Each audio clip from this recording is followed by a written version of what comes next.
بسم اللہ الرحمن الرحیم. سیح حدیث نمبر 13.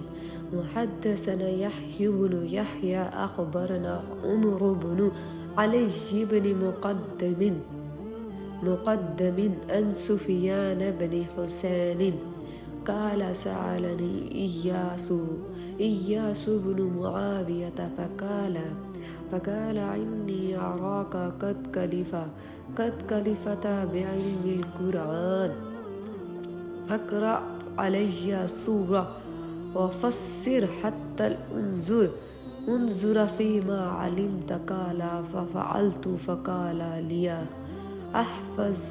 احفظ علي ما أقول لك إياك والشناعة في الحديث فإنه قلما حملها أحد إلا ظل في نفسه وكذب في حديثه.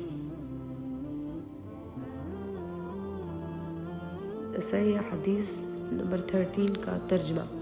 سفیان بن حسین سے روایت ہے، کہا ایاز بن معاویہ نے مجھ سے مطالبہ کیا، کہا میں تمہیں دیکھتا ہوں کہ تم قرآن کے علم سے شدید رغبت رکھتے ہو، تم میرے سامنے ایک سورت پڑھو اور اس کی تفسیر کرو تاکہ جو تمہیں علم ہے میں بھی اسے دیکھوں.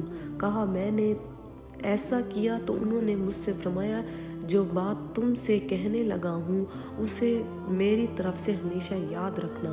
ناپسندیدہ یعنی منکر روایات کو بیان کرنے سے بچنا، کیونکہ ایسا نہ ہونے کے برابر ہے کہ کسی نے یہ کام کیا ہو یعنی منکر روایات بیان کی اور وہ اپنی ذات میں ذلیل نہ ہوا ہو اور اس کے بیان کردہ حدیث کو جھوٹا نہ سمجھا گیا